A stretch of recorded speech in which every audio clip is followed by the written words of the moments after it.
Welcome class. Pharmacology का एक important topic आज हम डिस्कस करेंगे। Drugs acting on respiratory system. Respiratory system की जो डिजीज डिसऑर्डर है, जो बीमारियां हैं, जो प्रॉब्लम्स हैं, जो तकलीफें हैं, उनके नाम और उसमें हम कौन सी दवाइयां यूज करते हैं और वो दवाई किस तरह से उस प्रॉब्लम को ठीक करती है। ठीक है। फर्स्ट ईयर में हमने हम्म, एनाटॉमी एंड फिजियोलॉजी पढ़ रखी है रिस्पिरेटरी सिस्टम की। ठीक है, रिस्पिरेटरी सिस्टम के पार्ट्स के नाम हमने देखे थे। ठीक है। और हमें जी। आज का जो लेक्चर है ये हमको फार्माकोथेरापेटिक्स में भी हेल्प करेगा, क्योंकि फार्माकोथेरापेटिक्स और फार्माकोलॉजी ये दोनों काफी मिलते जुलते सब्जेक्ट हैं। यदि हम ड्रग्स की क्लासिफिकेशन की स्टडी करें, ड्रग्स के साइड इफेक्ट्स, ड्रग के इंडिकेशन, तो ये कोलॉजी की बात हो जाती है। पर यदि हम ये देखें कि बीमारी की पैथोफिजियोलॉजी क्या है, वो बीमारी कैसे हो रही है, उस बीमारी के होने से हमारे बॉडी में क्या चेंजेस आ रहे हैं, उस बीमारी का फार्माकोलॉजिकल नॉन फार्माकोलॉजिकल मैनेजमेंट क्या है, उस बीमारी की इटियोलॉजी क्या है, उसके कॉजेस क्या है, उसके ट्रिगरिंग फैक्टर क्या है, तो ये सब की यदि हम स्टडी करें तो हम फार्माकोथेरापेटिक्स में आ जाते हैं। फार्माकोलॉजी और फार्माकोथेरापेटिक्स को हमेशा हमें साथ में पढ़ना है। ठीक है। हम्म,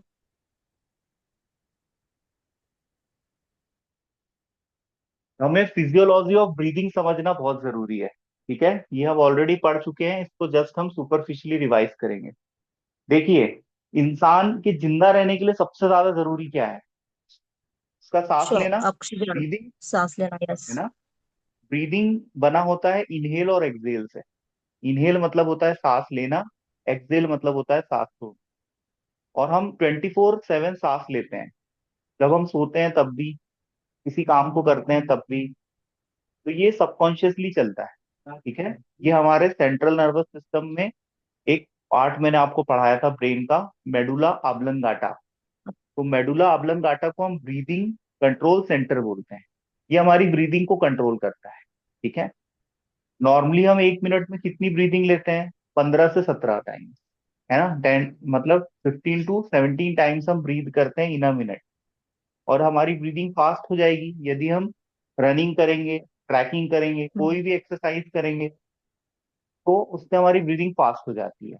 पर जब हम रिलैक्स होके बैठ जाएंगे, मेडिटेशन करेंगे, तो हमारी फिर ब्रीदिंग नॉर्मल हो तो जाती है। तो हमारे ब्रीदिंग का जो कंट्रोल सेंटर है वो है मेडुला ऑब्लंगाटा। जब हमारे ब्लड में ऑक्सीजन का लेवल कम होता है, CO2 का लेवल यदि बढ़े, तो उस कंडीशन में मेडुला ऑब्लंगाटा ये आदेश जारी करता है कि ब्रीदिंग रेट को बढ़ा दो। तो व्यक्ति तेजी से सांस लेने लगता है, गहरी सांस लेने लगता है। और सांस लेने में हमारा डायफ्राम हमारी मदद करता है।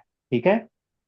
जी। तो फिजियोलॉजी ऑफ ब्रीथिंग की बात करें तो इनहेल और एक्सहेल, और ये डायफ्राम मसल्स की हेल्प से होता है। जब डायफ्राम कॉन्ट्रैक्ट करता है और रिलैक्स करता है, तो इसकी हेल्प से हम ब्रीदिंग लेते हैं। और ब्रीथिंग सांस हमारे लेते हैं। सर्वाइवल के लिए बहुत ज्यादा जरूरी। ठीक है। ब्रीदिंग हमारे सर्वाइवल के लिए बहुत जरूरी है। हो सकता है हम बिना खाना खाएं या कम खाना खाएं कुछ दिनों तक रह सकते हैं, लेकिन बिना सांस लिए तो हम कुछ मिनट भी नहीं रह पाएंगे। तो हमारे लिए सबसे ज्यादा जरूरी क्या है? सांस लेना। ठीक है। और सांस लेने में कौन सा सिस्टम हमारी मदद करता है? श्वसन तंत्र, जिसको हम रिस्पिरेटरी लंग्स। सिस्टम बोलते हैं। रेस्पिरेटरी। रिस्पिरेटरी सिस्टम हमारे नेजल कैविटी से शुरू होता है। ठीक है। उसमें फिर हमारा ट्रैकिया है, ब्रोंकस है, ब्रोंकियोल्स है, और हमारे लंग्स की एल्वी ओली है। एल्वी ये ओली, वाली। यहाँ पर एक्सचेंज ऑफ गैसेस होता है। रिस्पिरेटरी सिस्टम का फंक्शन क्या है? हमारे ब्लड में ऑक्सीजन की सप्लाई करना। ऑक्सीजन हमारे सर्वाइवल के लिए बहुत ज्यादा जरूरी है। क्यों जरूरी है भाई? क्योंकि ग्लूकोज का ऑक्सीडेशन होता है, ठीक है, ऑक्सीजन की प्रेजेंस में, और उससे एनर्जी बनती है। एडिनोसिन ट्राइफॉस्फेट के फॉर्म में स्टोर रहती है, और इस एनर्जी को हमारी बॉडी यूटिलाइज करती है। और वेस्ट गैस कौन सी बनती है? CO2, CO2। जिसको हम एक्सेल के थ्रू बाहर कर देते हैं। ठीक है। और लंग्स की एल्वियोलाई पे एक्सचेंज ऑफ गैसेस होता है डिफ्यूजन के थ्रू। मतलब जब हम इनहेल करते हैं तो उससे ऑक्सीजन को ब्लड में मिक्स कर दिया जाता है, और जो डीऑक्सीजनेटेड ब्लड होता है, जिसकी ऑक्सीजन को यूज कर लिया है सेल ने, तो वहां से CO2 को एक्सेल के थ्रू बाहर कर दिया जाता है। तो ये होता है हमारा फिजियोलॉजी ऑफ ब्रीदिंग। ठीक है।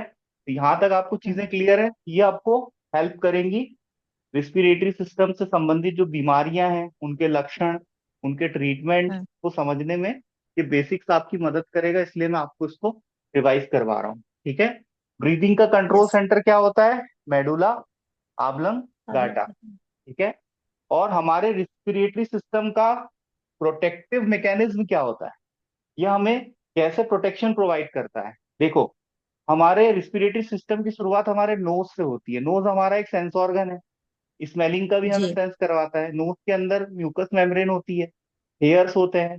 वो हेयर्स क्या करते हैं? हम्म, किसी भी डस्ट पार्टिकल को हमारे रिस्पिरेटरी सिस्टम में जाने से रोकते हैं, तो हमें एक डिफेंस प्रोवाइड करते हैं। तो सीलिया भी होते हैं। सीलिया क्या?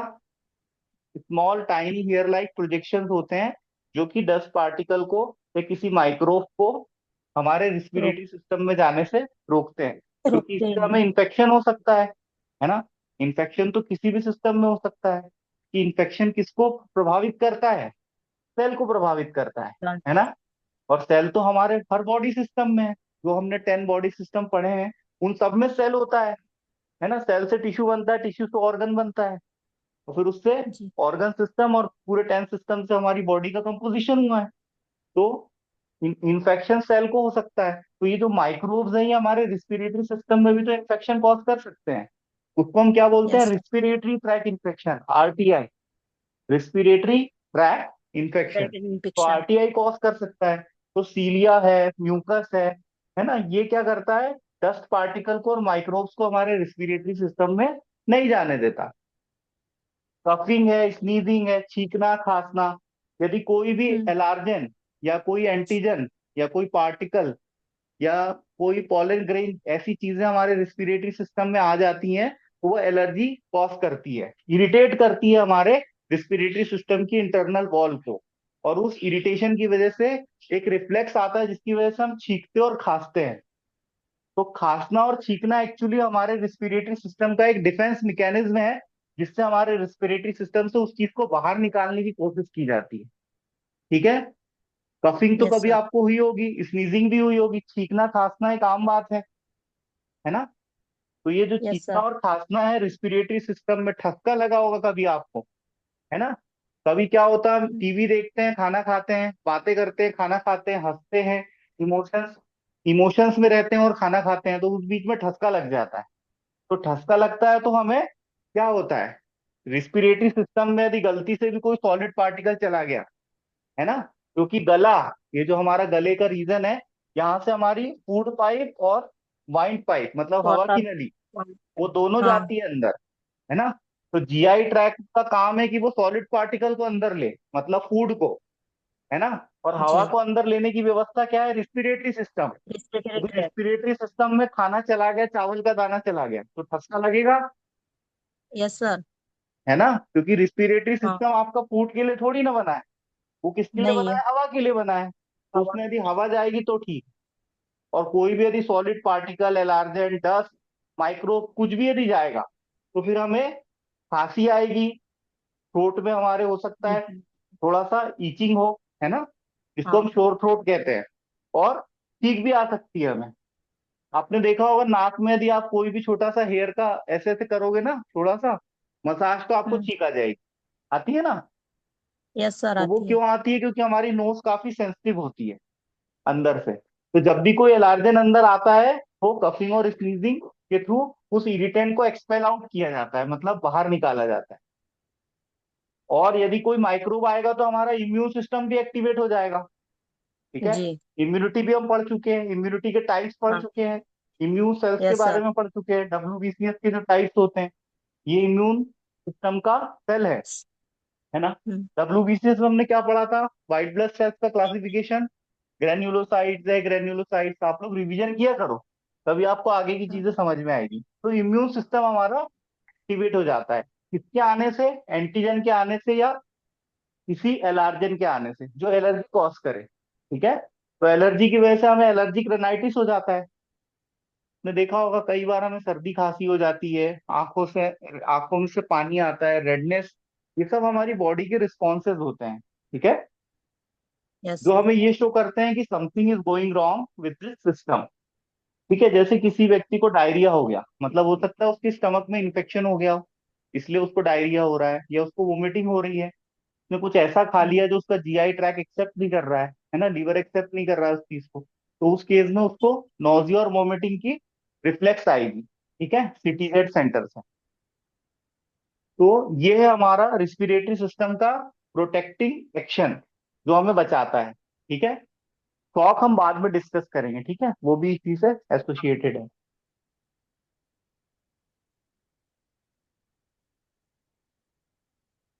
हम ऐसे ड्रग्स डिस्कस करेंगे जो रिस्पिरेटरी सिस्टम पर काम करते हैं, सर्दी, खांसी, infection, asthma, allergic rhinitis, viral infection जिसको हम फ्लू कहते हैं, उसके ट्रीटमेंट में यूज किए जाते हैं। तो पहला कैटेगरी है कफ सप्रेसेंट। कफ मतलब क्या होता है? खांसी। ठीक है, हाँ से। उसका मतलब होता है खांसी। सप्रेसेंट मतलब होता है खांसी को दबाने वाले, खांसी को कम करने वाले। तो ऐसे ड्रग्स जो खांसी को कम करेंगे उनको हम कफ सप्रेसेंट ड्रग कहते हैं। इसका एग्जाम्पल है डेक्स्ट्रोमेथोर्फेन। आप मेडिकल स्टोर पे किसी सिरप को देखोगे, टैबलेट को देखोगे, हाँ सर, उसमें जो लिखा है। खांसी के लिए यूज होती है, तो उस पे आपको ये एपीआई नजर आएंगे। एपीआई मतलब एक्टिव फार्मास्यूटिकल इंग्रेडिएंट, जिसमें इंग्रेडिएंट। थेरापेटिक इफेक्ट होता है। तो ये सॉल्ट आप देख सकते हो, किसी भी डोजेस फॉर्म का सॉल्ट जरूर देखा करो। ठीक है, तो यस। डेक्स्ट्रोमेथोर्फेन आपको नजर आएगा। इसका मार्केटेड प्रोडक्ट क्या है? बेनाड्रिल सिरप आता है, और ये टैबलेट के फॉर्म में भी आता है, दोनों डोजेस फॉर्म में अवेलेबल है। सिरप में भी है और टैबलेट में भी है। तो हम अपनी जरूरत के हिसाब से इसको उपयोग कर सकते हैं, और उसका नाम क्या है? बेनाड्रिल। और ये बहुत फेमस है। तो ये कफ सप्रेसेंट ड्रग की कैटेगरी में आता है। ठीक है, देखो, 2-4 दिन खांसी आ रही तो ठीक है, 2-4 दिन यदि खांसी आती है तो कोई बात नहीं। लेकिन खांसी यदि एक आध महीने तक या लंबे समय तक, 1 महीने से ज्यादा, 2 सप्ताह से ज्यादा चलती है, तो हमें चेस्ट फिजिशियंस को जरूर दिखाना चाहिए, जिसको हम पल्मोलॉजिस्ट बोलते हैं। ठीक है, यदि खांसी के साथ खून आ रहा है ना, तो ये एक इमरजेंसी सिचुएशन होती है। खांसी के साथ खून आना मतलब बॉडी में कोई सीवियर प्रॉब्लम है, कोई सीवियर इन्फेक्शन है, टीबी हो सकता है, तो इसकी जांच कराना बहुत ज्यादा जरूरी है। तो किस डॉक्टर को दिखाया जाता है? चेस्ट फिजिशियन को। ठीक है, चेस्ट स्पेशलिस्ट जो होता है ना, जिसको हम पल्मोलॉजिस्ट भी कहते हैं, ये हेल्थ कंसल्टेंट डॉक्टर होता है जो कि चेस्ट से रिस्पिरेटरी सिस्टम की जितनी भी प्रॉब्लम्स है, अस्थमा है, सीओपीडी है, इसका ट्रीटमेंट कौन करता है? सीओपीडी है। Chest physician. है ना, हमें ये पता होना चाहिए कि हमें किस वक्त कौन से डॉक्टर को हमारे डिजीज या मेडिकल कंडीशंस की कंसल्टेंसी करनी है। मैंने आपको एक बार डॉक्टर्स की कैटेगरी भी बताई। पल्मोलॉजिस्ट को विजिट करना बहुत जरूरी है। ठीक है, खांसी के साथ जो खून आना है, इसको हम क्या बोलते हैं? इसको हम बोलते हैं हिमोप्सिस। ठीक है, ये हिमोप्टोसिस लिखा हुआ है, लेकिन ये पी साइलेंट रहता है, ठीक है, यहाँ पर, तो इसको हिमोप्सिस बोलते हैं। हिमोप्सिस मतलब खांसी के साथ खून आना। ठीक है, ब्रोंकाइटिस भी हो सकता है। आइटिस वर्ड हमें बता रहा है इन्फेक्शन। ब्रोंकस क्या होता है? हमारी श्वास की नली। हमारी श्वास की नली में यदि इन्फेक्शन हो जाए तो हम उसको ब्रोंकाइटिस कहते हैं। इसकी वजह से सूजन आ यस। सकती है, पेन हो सकता है। ठीक है, म्यूकस का सिक्रीशन बढ़ सकता है, सांस लेने में प्रॉब्लम हो सकती है, छाती में टाइटनिंग फील हो सकती है, दबा दबा सा, है ना, शॉर्टनेस ऑफ ब्रीदिंग हो हम्म। सकती है। यदि बैक्टीरियल, वायरल या फंगल इन्फेक्शन हो जाए लंग्स की एल्वियोली में, तो उसको निमोनिया कहते हैं। टीबी। निमोनिया निमोनिया, मतलब हाँ। लंग्स की एल्वियोली, जो बैलून लाइक स्ट्रक्चर होता है ना, वहां पर यदि इन्फेक्शन हो जाए, तो ये बैक्टीरियल भी हो सकता है, फंगल भी हो सकता है, वायरल भी हो सकता है। तो यदि बैक्टीरियल इन्फेक्शन हुआ है तो हम एमॉक्सिसिलिन यूज करेंगे, है ना, और हम जी सर। एजिथ्रोमाइसिन यूज कर सकते हैं, ये एंटीबायोटिक्स हैं। ठीक है, एंटीबायोटिक्स। और यदि फंगल हुआ है तो हम एंटी फंगल ड्रग यूज करेंगे। और यदि वायरल हुआ है तो हम कौन सा यूज करेंगे? Antiviral drug. एंटीवायरल ड्रग के लास्ट में आपको मैंने बताया था ना क्या होता है? वीर होता है कि नहीं उनके लास्ट में? हाँ सर। रोटावीर, रेमडेसिविर, है ना, वीर। रेमडेसिविर। तो तीन तीन तरह के माइक्रो ऑर्गेनिज्म हमें प्रभावित कर सकते हैं इस बीमारी से। ठीक है, बैक्टीरिया, फंगस और वायरस। तो वायरस का एग्जांपल अभी आया है, एचएमपीवी वायरस है, कोविड वायरस है, कोविसार्स 2। ठीक है, तो हमें पता होना जरूरी है कि निमोनिया का रीजन क्या है, कॉज क्या है, क्योंकि उसी हिसाब से हम एंटीवायरल, एंटी फंगल या एंटी बैक्टीरियल ड्रग मरीज को प्रिस्क्राइब करेंगे। टीबी, ट्यूबरकुलोसिस, ये बैक्टीरियल इन्फेक्शन होता है लंग्स का। ठीक है, या यस सर। लंग कैंसर हो सकता है। लंग कैंसर हमारे कंट्री में लीडिंग कॉज ऑफ डेथ है। ठीक है। हमारी कंट्री में सबसे ज्यादा डेथ लंग कैंसर से होती है। फीमेल में कौन सा कैंसर सबसे ज्यादा लीडिंग कॉज ऑफ डेथ है? Breast cancer. और मेल में कौन सा है? Prostate cancer. और ओवरऑल देखा जाए तो lungs cancer. Uncontrolled growth of cell और tissue yes sir. Of lungs, तो लंग्स के जो सेल टिश्यू है उसमें अनकंट्रोल्ड ग्रोथ होने लगती है। हमारी जो सांस की नली है उसमें ट्यूमर हो सकता है या कोई गांठ बन सकती है ना। ट्यूमर भी कैंसर का ही एक टाइप होता है जिसमें टिश्यू मास का फॉर्मेशन हो जाता है। तो ये सब हमारे रिस्पिरेटरी ट्रैक के इश्यूज हैं। ठीक है। तो इसके इन्वेस्टिगेशन के लिए हम स्प्यूटम टेस्ट करते हैं, खकार, जो म्यूकस आता है ना, व्हाइट कलर का हाँ। डिस्टेंस, तो उसका हम स्प्यूटम की खकार की जांच करेंगे तो उससे हमें पता चल जाता है कि कौन किस टाइप का इन्फेक्शन है। ठीक है। चेस्ट का हम सीटी स्कैन करा सकते हैं। ब्रोंकोस्कोपी, दूरबीन की हेल्प से, एक छोटा सा कैमरा होता है जो हमारे बॉडी के अंदर इंसर्ट किया जाता है ना। एनोरेक्टल स्कोपी भी होती है। एनोरेक्टल स्कोपी में क्या होता है, एनस के अंदर यदि कोई कट लगा है, हेमरॉइड है, कोई वहां पर कैंसरस नोड का फॉर्मेशन हो गया है, ट्यूमर है, तो उसका हमें पता चल जाता है। मतलब छोटा कैमरा हमारी बॉडी के अंदर वायर की हेल्प से अंदर डाला जाता है, और बॉडी की इंटरनल इमेजेस हम कंप्यूटर पे देख पाते हैं। तो इससे हमें डायग्नोसिस में हेल्प मिल जाती है। कलर्ड इमेज हम कंप्यूटर पे देख लेते हैं कि बॉडी के अंदर, जैसे अल्सर, इसोफेगस में यदि अल्सर हो गया है, पेप्टिक अल्सर, तो वो अल्सर कितना इंटेंस है, उसका घाव का साइज क्या है, कितना डीप पेनिट्रेट कर चुका है वो, है ना। तो इसको एग्जामिनेशन में हम इन्वेस्टिगेशन के थ्रू देख लेते हैं। तो इसको हम ब्रोंकोस्कोपी बोलते हैं। ठीक है। हम्म। CBC test, complete blood test, ये करते हैं हम। कंप्लीट ब्लड सेल काउंट, और पेशेंट की मेडिकल हिस्ट्री लेना बहुत जरूरी है। तो इस तरह से हम इन्वेस्टिगेशन करते हैं रिस्पिरेटरी ट्रैक से संबंधित डिजीज डिसऑर्डर का, है ना। और इसके ट्रीटमेंट के लिए एक लेटेस्ट टेक्नोलॉजी भी है, लेजर थेरेपी। लेजर थेरेपी आजकल बहुत ज्यादा प्रचलन में है, क्योंकि ये पेनलेस होती है। ठीक है। पेनलेस होने के साथ साथ इससे मरीज की रिकवरी भी फास्ट हो जाती है। पर ये थोड़ी सी एक्सपेंसिव होती है और हर जगह अवेलेबल नहीं रहती, है ना। तो कैंसर में लेजर थेरेपी बहुत ज्यादा यूज की जाती है। हमेशा याद रखो, जब भी किसी मरीज को कोई बीमारी हुई है तो उसका जो ट्रीटमेंट है वो स्टेप बाय स्टेप होना चाहिए। इससे पहले तो हमें कॉज को फाइंड आउट करना है कि उस बीमारी का कारण क्या है ना। हमें ट्रिगरिंग फैक्टर्स को कम करना है, यदि कोई भी ऐसा फैक्टर है जो डिजीज को ट्रिगर कर रहा है। जैसे अस्थमा के पेशेंट को ठंड ठंड का जो सीजन होता है वो अस्थमा को ट्रिगर कर देता है ना। ठंडी चीजें यदि मरीज खाएगा तो उसका अस्थमेटिक अटैक आने की उसको पॉसिबिलिटी है। ठीक है। या कभी कोई डिजीज यदि हैबिट की वजह से है, लाइफ स्टाइल की वजह से है, तो उसको हम मॉडिफाई करके डिजीज को ट्रीट करने की कोशिश करें, है ना। हम होम रेमेडीज से पहले किसी बीमारी को ठीक करने की कोशिश करें, योगा प्राणायाम एक्सरसाइज से ठीक करने की कोशिश करें, हमारे लाइफ स्टाइल को हेल्थी करें, हमारी डाइट को हेल्थी करें, हमारे इन्वायरमेंट को, हमारे रहन सहन को हम इम्प्रूव करें। उस तरह से हम बीमारी को ठीक करने की पहले कोशिश करके देखें। हम होम्योपैथिक और आयुर्वेदिक मेडिसिन से उस बीमारी को ट्रीट करने की कोशिश करें। एट लास्ट हमें एलोपैथिक मेडिसिन और सर्जरी की तरफ आगे बढ़ना चाहिए, क्योंकि surgery is the last option. Surgery किसी भी बीमारी के ट्रीटमेंट का लास्ट ऑप्शन होता है। ठीक है। Yes sir. तो इस तरह से स्टेप बाय स्टेप हम किसी भी बीमारी का ट्रीटमेंट करते हैं। ठीक है। ऐसा नहीं है कि भाई किसी को सर्दी खांसी हुई तो एकदम से उसको मोंटेल्यूकास्ट दे दिया। नो। अभी मैंने नोटिस किया है, किसी किसी को सर्दी खांसी होती है, डॉक्टर उसको सीधे मोंटेल्यूकास्ट लिख देता है ना। ये गलत जी सर। है पर ना। उससे वो बाय स्टेप रुक ट्रीटमेंट जाती किया है। जाता है। ठीक है। किसी को सर्दी खांसी होती है तो उसको सीधे एमोक्सिसिलिन, एजिथ्रोमाइसिन जैसे ड्रग लिख दिए जाते हैं, है ना। सर्दी खांसी नॉर्मली हो जाती है। ठीक है। तो ये समझना जरूरी है कि उसका कॉज क्या है। यदि वो सीजनल है, वायरल इन्फेक्शन हुआ है, तो वो ऑटोमेटिकली 3 से 5 दिन में ठीक हो जाएगा। तो ये सिम्टम्स के आधार पे हम पता कर सकते हैं। सामान्यतः जब व्यक्ति बीमार पड़ता है, उसकी बॉडी का टेम्परेचर बढ़ जाता है। ठीक है। उसको ओ। खांसी आने लगती है, स्नीजिंग होने लगती है, ठंडी लगने लगती है, ये आम सिम्टम्स होते हैं। तो ये सिम्टम्स से बताते हैं कि कहीं ना कहीं बॉडी में इन्फेक्शन हो सकता है। लेकिन हमारी बॉडी में इम्यूनिटी भी तो है, प्रतिरक्षा तंत्र भी तो है, जी सर। क्या वो काम नहीं हाँ। करेगा हमें बचाने के लिए? बताओ। जी करेगा हम्म? ना। पर हम उसको समय नहीं देते कभी कि वो काम करके अपनी बॉडी को हील कर पाए। हम सीधे हैवी डायरेक्ट डोज दवाई ऑफ भी दे मेडिसिन देते ले हैं। लेते हैं, है ना। हाँ।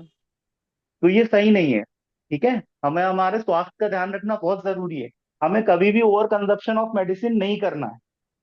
कई बार मैं देखता हूँ एक मरीज दो दो तीन तीन बार सर्जरी करा लेता है। सर्जरी कराने से भी तो हमारे बॉडी में बहुत सारे नेगेटिव कॉन्सिक्वेंसेस आ सकते हैं। ठीक है, हाँ इसलिए मैं हमेशा आपसे कहता हूँ prevention is better than cure. मतलब बचाव ज्यादा अच्छा है बीमार पड़ने से, है ना। पर व्यक्ति लापरवाही की वजह से बीमार पड़ता है और फिर परेशान होता है ना। तो स्टेप बाय स्टेप ट्रीटमेंट करना बहुत जरूरी है। फाइंड आउट द कॉज, कारण का पता लगाओ। और यदि कारण यदि रिमूव हो गया तो उससे जो इफेक्ट आ रहे हैं वो भी नहीं आएंगे बॉडी में। ठीक है। फिर दूसरा, हाँ ट्रिगरिंग फैक्टर्स को कंट्रोल करना। हैबिट हमारी ठीक ठाक होनी चाहिए। बैलेंस डाइट हमें लेनी है, एक्सरसाइज वर्कआउट थोड़ा व्यायाम करना है। ठीक है, मेडिटेशन करना है, अपने मन को शांत रखना है। स्ट्रेस की वजह से भी डिजीज बढ़ती है। नींद हमारी पूरी 7-8 घंटे की, 6 घंटे की नींद होना बहुत जरूरी है। जिसको नींद नहीं आती वो 100% बीमार पड़ेगा। जो रिलैक्स नहीं रहेगा, जिसको नींद नहीं आएगी, उसके बीमार पड़ने की संभावना, उसकी कोई भी बीमारी बढ़ेगी हमेशा। ठीक है। तो ये है आपका ट्रीटमेंट के स्टेप्स।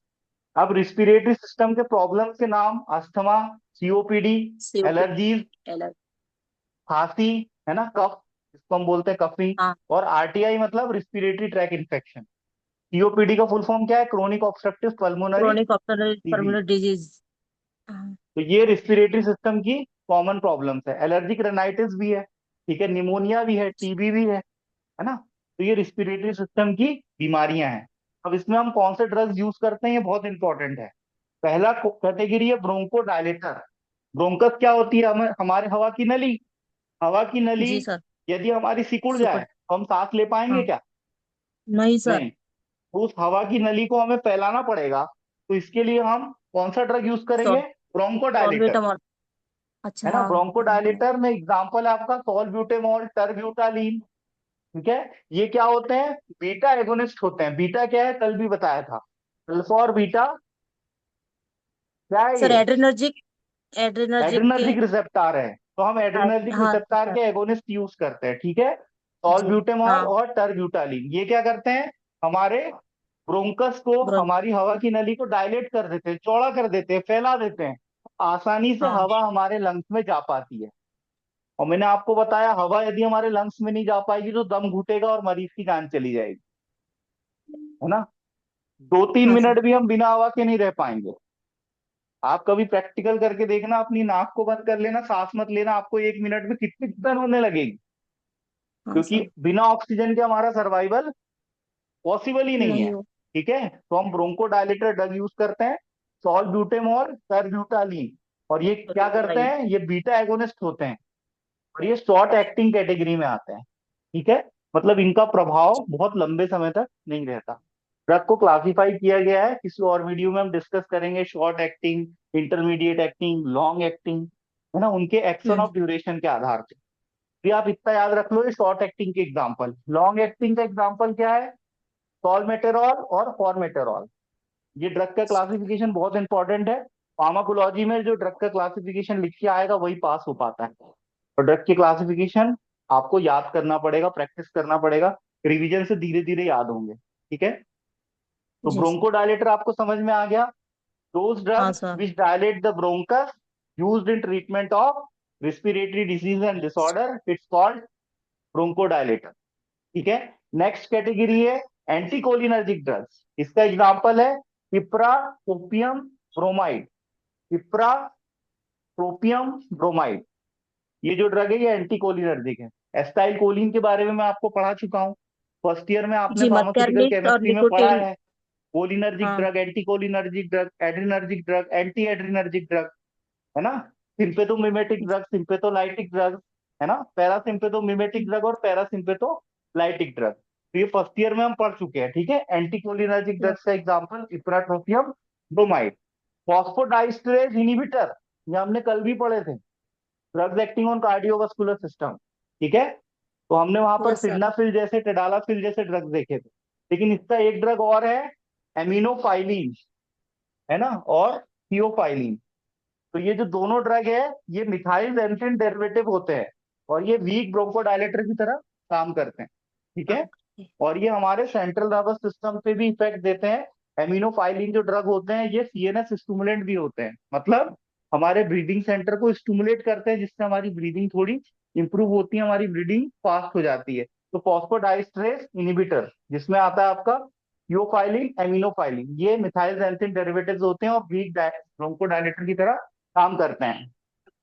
एंटी इंफ्लामेटरी एजेंट, ये सूजन को कम करते हैं। इसका एग्जांपल है कॉर्टिकोस्टेरॉइड, मतलब ये स्टेरॉइड कैटेगरी का ड्रग है। ब्यूटेसोनाइड, ये ब्रोंको स्पाज्म के केस में यूज करते हैं। ठीक है, जब ब्रोंकस में स्पाज्म प्रोड्यूस होता है। नेक्स्ट है आपका सिस्टेमिक रूट से दिए जाने वाले ड्रग। ये वाले जो ड्रग है वो किससे, इनहेलेशन रूट से दिए जाते हैं, निबुलाइजर के थ्रू मरीज को सुंघाए जाते हैं। और ये वाला जो है वो हाँ। इंजेक्शन के थ्रू दिया जाता है, प्रेडनिसोलोन और और हाइड्रोकोर्टिसोन। तो ये आपका क्लासिफिकेशन हो गया drugs acting on respiratory system. देखो आपने कई बार देखा होगा जब हमें खांसी होती है ना, कफिंग होती है। अब यदि कफिंग हमें 15-20 दिन, एक महीने से आ रही है तो हम उसको क्रोनिक कफ बोलते हैं। कफ हमें एक महीने तक चलता है। एक सूखी खांसी होती है, एक बलगम वाली खांसी होती है, गीली खांसी। गीली खांसी में हाँ। बलगम बहुत ज्यादा आता है ना। तो उसके कुछ ऐसे ड्रग्स हैं जो हमने कोगनोसी में पढ़े हैं, है ना, दादी माँ के नुस्खे, कोगनोसी, जड़ी बूटियां। 14। तो जैसे काली हाँ। मिर्च है जिसको हम ब्लैक पेपर कहते हैं, वो एक्सपेक्टोरेंट की तरह काम करता है। काला नमक है ना, काला नमक जो होता है वो ब्लैक हमारे सॉल्ट। मसल्स को, स्मूथ मसल्स को रिलैक्स कर देता है, डायलेट कर देता है, जिस वजह से हमें कफ में रिलीफ मिलता है। अजवाइन, अजवाइन हम लोग खाना बनाते वक्त यूज करते हैं, ठीक है, जिसको हम कैरम सीड्स बोलते हैं, है ना। और दालचीनी भी खांसी में यूज होता है। शहद, गर्म पानी से यदि हम नमक डाल के गरारा करते हैं, उससे भी हमारी खांसी को रिलीफ मिल जाता है। तो ठीक। यदि नॉर्मल खांसी है तो वो इन ड्रग्स से, जड़ी बूटियों से ठीक हो जाएगी जो हमारे किचन में अवेलेबल है ना, जैसे हल्दी हाँ वाला सर। दूध पीने से, नमक का गरारा करने से। तो ये सब आयुर्वेदिक ड्रग्स हैं जो हम यूज करते हैं। जैसे आपने आयुर्वेदिक हाँ। फॉर्मुलेशन देखा होगा, वो भी खांसी के लिए यूज होता है। छोटी इलायची जिसको ग्रीन कार्डेमम कहते हैं, ये सूदिंग इफेक्ट दिखाती है ना। जो हमारे थ्रोट में बर्निंग सेंसेशन हो रहा है, गरम गरम सा लग रहा है, तो उसमें ये ठंडक पहुंचाती है हमें, और थ्रोट इन्फेक्शन को भी कम करती है।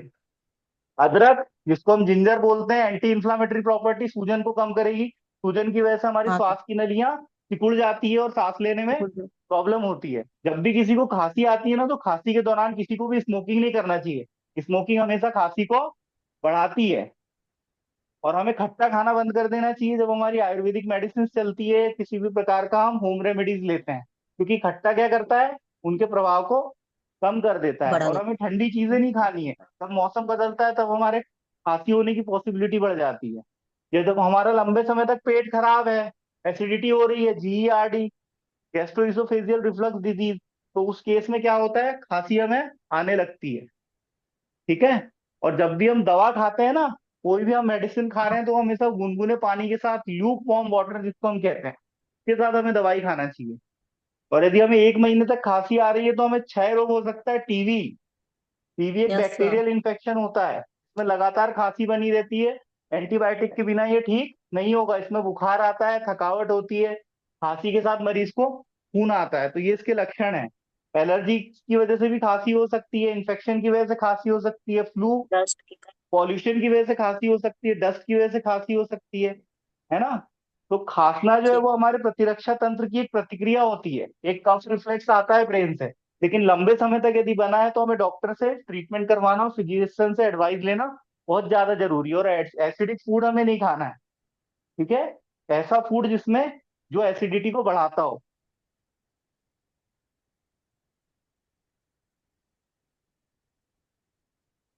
देखो ये आगे का क्लासिफिकेशन है, ठीक है। ल्यूकोट्राइन एंटागोनिस्ट, इसमें मोंटेल्यूकोस्ट आता है, जेफरल्यूकोस्ट आता है। मास्ट सेल स्टेबलाइजर, इसमें क्या आएगा आपका, हिस्टामिन आएगा, और इंफ्लामेटरी मीडिएटर्स को डीएक्टिवेट कर देंगे mast cell stabiliser. Mast cell क्या है, लोकल हॉर्मोन्स जिसको मोटोकॉइट्स कहते हैं, ये रिलीज करते हैं, और इनकी वजह से इन्फ्लामेशन होता है। इसका एग्जाम्पल क्या है, cromolyn sodium, nedocromil sodium. Monoclonal antibody, यदि सीवियर अस्थमा हो गया है तो उस केस में ओमैलिजुमैब, ये एंटी आईजीई एंटीबॉडी होती है। ये जो एंटीबॉडी है ना, आईजीई, उसको ये हाँ। ये एक्टिवेट करती है, क्योंकि इसी की वजह से एलर्जिक रिस्पॉन्स हमारी बॉडी में आता है। और मेपोलिजुमैब, ये ल्यूकोट्राइन, ल्यूकोट्राइन के प्रभाव को कम करती है। ल्यूकोट्राइन क्या है? एक ऐसा ऑटोकॉइड्स है जिसकी वजह से इंफ्लामेटरी रिस्पॉन्स हमारी बॉडी में शो होता है। एंटी टिश्यू, इसको हम कफ सप्रेसेंट कहते हैं, ये कफ रिफ्लेक्स को रिड्यूस करती है। ठीक है, सेंट्रल एक्टिंग ओपियोइड्स में कोडीन आता है और डेक्स्ट्रो मेथॉर्फेन आता है। और नॉन ओपियोइड्स में नॉस्केपिन ड्रग। ये सब रिस्पिरेटरी सिस्टम की डिजीज डिसऑर्डर में यूज किए जाते हैं। एक्सपेक्टोरेंट, ये हमारे म्यूकस को लूज करेंगे और उसको बाहर निकलने में मदद करते हैं। मदद एग्जाम्पल है करेंगे। गुआफेनिसिन, अमोनियम क्लोराइड और पोटेशियम आयोडाइड। म्यूकोलाइटिक, ये हमारे म्यूकस का ब्रेकडाउन करेंगे और उसको क्लियर करने में हेल्प करते हैं। Acetyl cysteine, carbocisteine, bromhexine, ambroxol, ये सब कफ सिरप में आपको देखने को मिलेंगे। एंटी हिस्टामिनिक ड्रग, इसमें H1 रिसेप्टर ब्लॉकर आता है जो कि एलर्जिक रेनाइटिस, एनाफाइलैक्सिस रिएक्शन और कोल्ड, ये जो सिम्टम्स आते हैं उसके ट्रीटमेंट में यूज होता है। तो इसमें दो जनरेशन है, फर्स्ट और सेकेंड। फर्स्ट जनरेशन में आता है डाइफिनहाइड्रामीन, क्लोरफेनेरामीन और प्रोमेथाजीन। सेकेंड जनरेशन में आता है लोराटीडीन, सिटाराजीन जिसको हम सिट्राजीन कहते हैं, और पेक्सोफेनाडीन।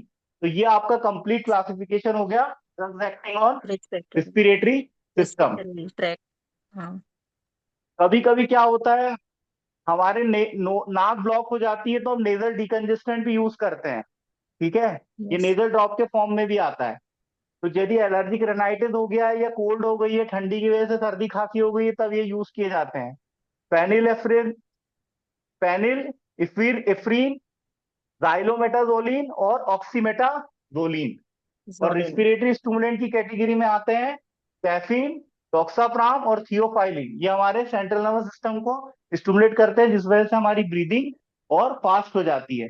यदि कोई नियोनेट है ना, न्यूबॉर्न बेबी है, उसमें हाँ। अपनिया का प्रॉब्लम है, ब्रीदिंग स्लो है या नहीं आ रही है, उस केस में यूज करेंगे।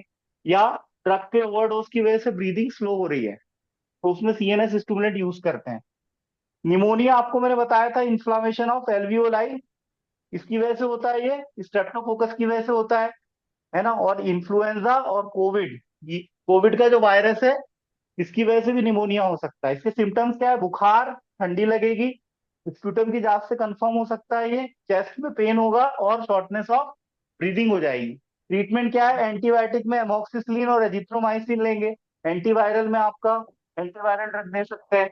और ऑक्सीजन थेरेपी एटेक्लो। मरीज को देनी पड़ेगी। हाँ। Influenza flu,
hello. हाँ। हेलो। आवाज नहीं, सर नहीं है क्या? आएंगे ना, अभी रुको। अच्छा है। मुझे लगा मुझे इस आवाज नहीं आ रही है।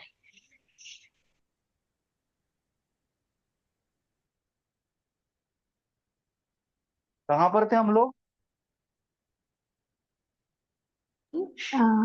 निमोनिया। निमोनिया, है ना।